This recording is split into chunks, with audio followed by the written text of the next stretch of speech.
on, Robbie? It's good to see you again. What's up, Daywalker? Welcome back. Thank you Glad very to much. see you again.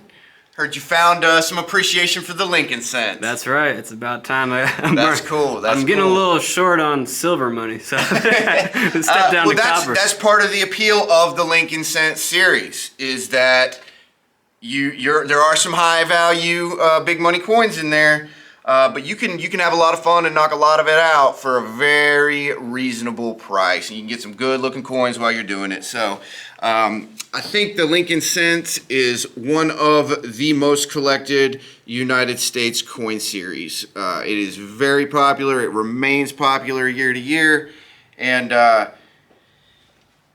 they just look great. These copper coins, these old copper coins, when they take on that nice chocolate color, yeah, the eye appeal is really great. And then, you know, when they're in high grade, let's see, I know I got one here in some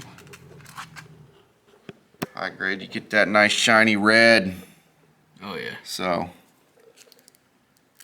very cool. really just great eye appeal on the Lincoln cent, and it's cheap. That's it is. Yep. By and large, it is cheap, especially the 40s and 50s, most of the 30s, even some high grade 30s you can pick up for a very reasonable number. Everybody's heard of the 09 SVDB, the crown jewel of the Lincoln cent collection, and I think if you were to buy that coin in uncirculated condition, you would expect to spend somewhere around $2,000 and up.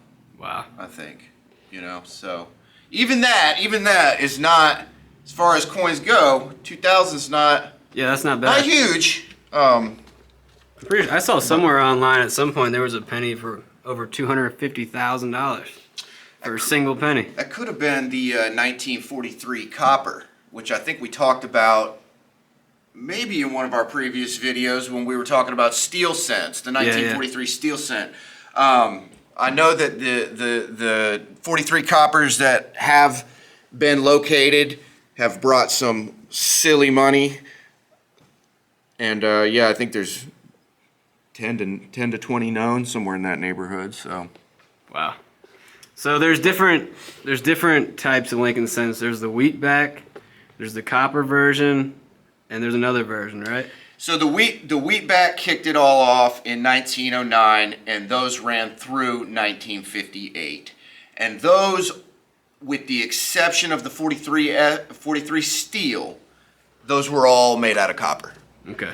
It was in 1959 that the memorial cent took over, where you had the Lincoln Memorial on the reverse, and those were made with real copper up until 1982. And 1982 was a crazy year. I think they had 7 different varieties of Lincoln cents in 1982 when they were making that transition from copper to zinc, I believe, is what they are currently made out of. They are made out of zinc and plated with copper. Interesting. So, you know, a little bit cheaper to make those that way than copper. So which version do you think is the most collectible? Which one? I would say the wheatbacks. The wheatbacks? The wheatbacks. You know, that is that's mainly what you're going to want to be putting a set together when you're thinking storing value, long-term collector value.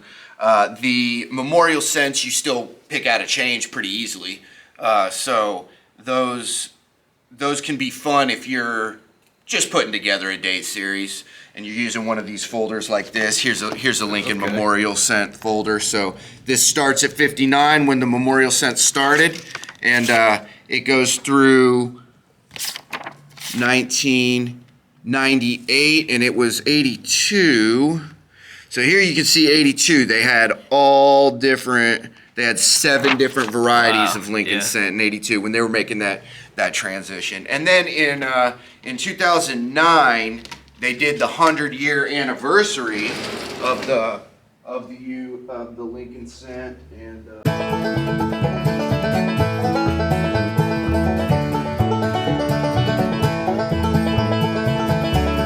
so here's your 100-year anniversary set of the Lincoln cent. that classic obverse that everybody knows and recognizes. And then you had 4 different designs to commemorate 100 years of the Lincoln Cent. The log cabin design, the formative years where he's a young man whittling or chopping wood right there. That is cool. This is the professional years where he was a lawyer, and this is called the presidential years. And behind him is the this is the lawyer years, and this is the construction of the U.S. Capitol when he was president. That shows you the Capitol under construction, and then after that, that's when they changed to the shield cent design. And I probably have one of those in the cash drawer that I can show you. And these are proofs, right? Those are proofs. Yep. And I'm finding here's the shield back. So these, I might need to buy this thing. These are some of the they're coolest, pretty. They're just great looking coins. I've ever seen. Yep. And one thing that these tend to get spotted, and so I'm glad I was able to find a set that is free of spotting. How much does this set go for? I think $20 would be the price on that. I have to double check, but it's somewhere in the $20. Shit, I'd pay $20 for 4 coins that I've never seen before. Yeah, it's pretty cool. You can find these in change every so often. Really? They're out there. Yeah, they're not proofs, but then there's the shield cent that came about in 2010, and that's what we're currently on. That's probably my least favorite design. The shield? It's kind of like, why are you taking a step back in the detail, right? Right. Yep. That memorial one. It's still, every time I look at that memorial and you can see like the Lincoln statue in between that's a lot of detail in that small space. One of those, yeah. That is very true. Yeah, if you look real close, you can see the Lincoln statue sitting there between the pillars.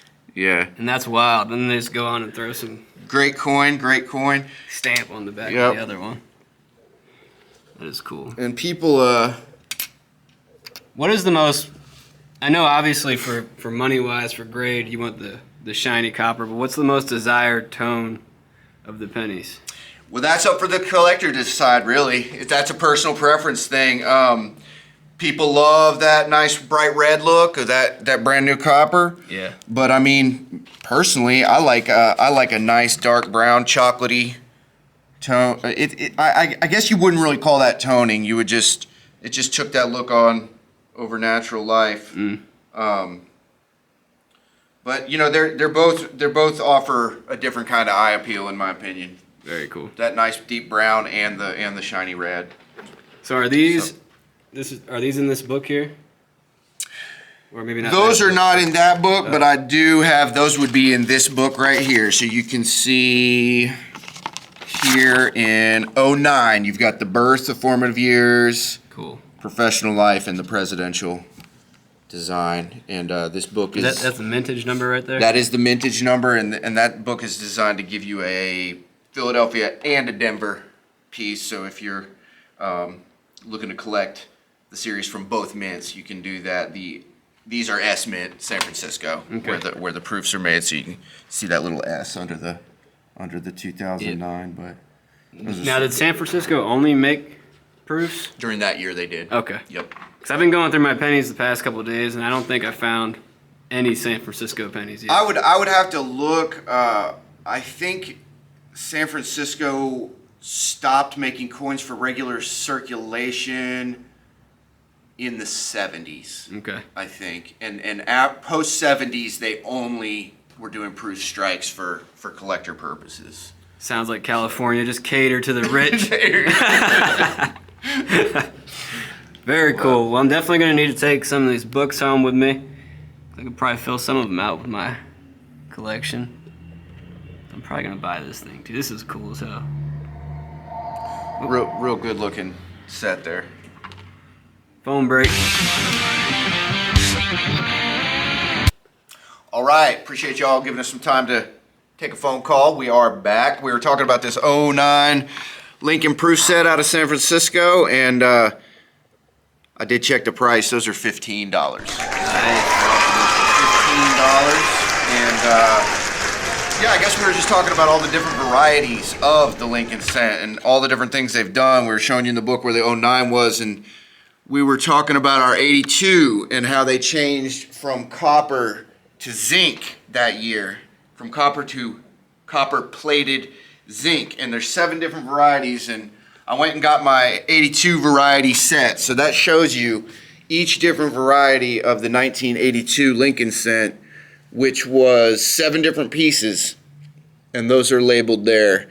They're different in composition, and the dates. There's large dates and small dates where the numbers are just a touch different. So I think this is $8 you would be able to buy that for. Nice. Knock out all those 7 pieces in your folder. So just like the Morgans, there's really no limit to how deep you can go. Just like the Morgans, there's varieties for every single year. There's people who have spent hours upon hours cataloging those varieties. You can find them on the internet if you do some searching. Variety hunting is a whole nother element of the hobby that people can get into if they wish to. So you can buy these coins in bulk a lot of times on eBay. You could maybe buy a pound or 100 or 500. I don't think you're going to get a rare coin if you buy a bulk lot. I don't know. It's impossible to say, but I would tell you that if I put a bulk lot on eBay, it would have been looked through. Yeah. I would have checked it for rare coins, and I would have picked out also, in addition for checking into rare coins, I would have picked out super ugly ones that I didn't want people to get. So if you buy a bulk of commons from me, you're gonna knock out a lot of those 40s and 50s wheatbacks that are, kind of everywhere. And unfortunately, I got to reorder the folder. It's the most popular folder is the 40s and 50s because that's inexpensive, and it's wheatbacks. You don't see them in change anymore. So Very cool. Yeah. So, what do you think?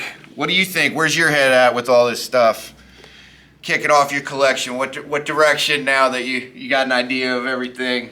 Well, now that I got an idea, I know I got a bunch of pennies at home. I kind of already spent the past couple days separating them by date, but Yep. I didn't really know what was what. I mean, I was learning as I would pull something up. I'd check the red book and figure out if it was worth something or not. But I guess what I'm going to do, the game plan is to just go ahead and get some of these books, go home, see what I could fill in, and then start piecing it together. And I'll get you a 40s and 50s book. I'm sorry I don't have that one right now. Oh, it's all good. This is enough to keep me going here. Yeah. And I'll record that too. When I get home, I'll record myself filling this up. Yeah.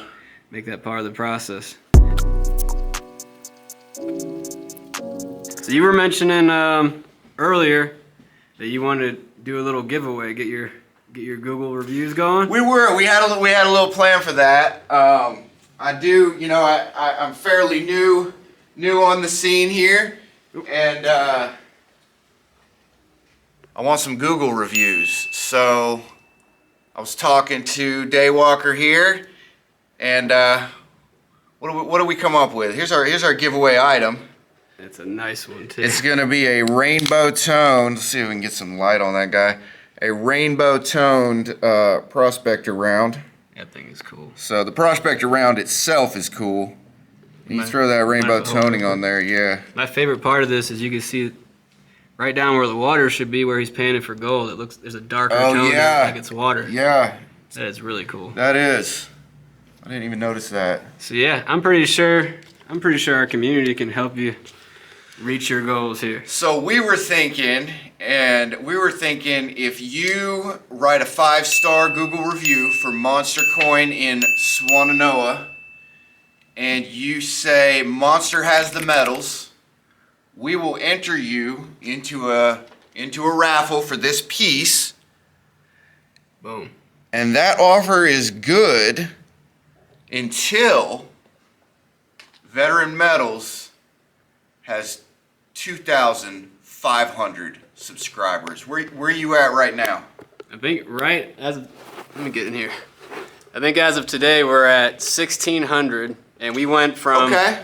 It took us a month and a half to get to 1,000, and then it took about a week and a half to get to 1,600. So that's very achievable. So yeah, we're about 900 short of where we want to be on the subscribers, and until we hit that 2.5 thousand mark, any 5-star Google review that says Monster has the medals will enter you into a raffle for this Prospector Rainbow Tone Prospector round from 1984.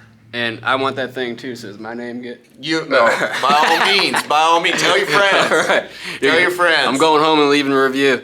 So you heard the man. Get on Google. Find Monster Coin Shop in Swannanoa, North Carolina. Leave a comment saying Monster has the medals, and you will be enrolled to win the. Was it 84? 1984 Rainbow Tone Prospector Silver Round.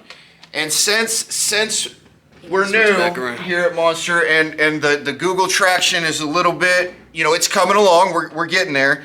If you have any trouble finding my Google page, email me at monstercoinllc@gmail.com. I will shoot you a link to where you can leave that review and get your name in the raffle.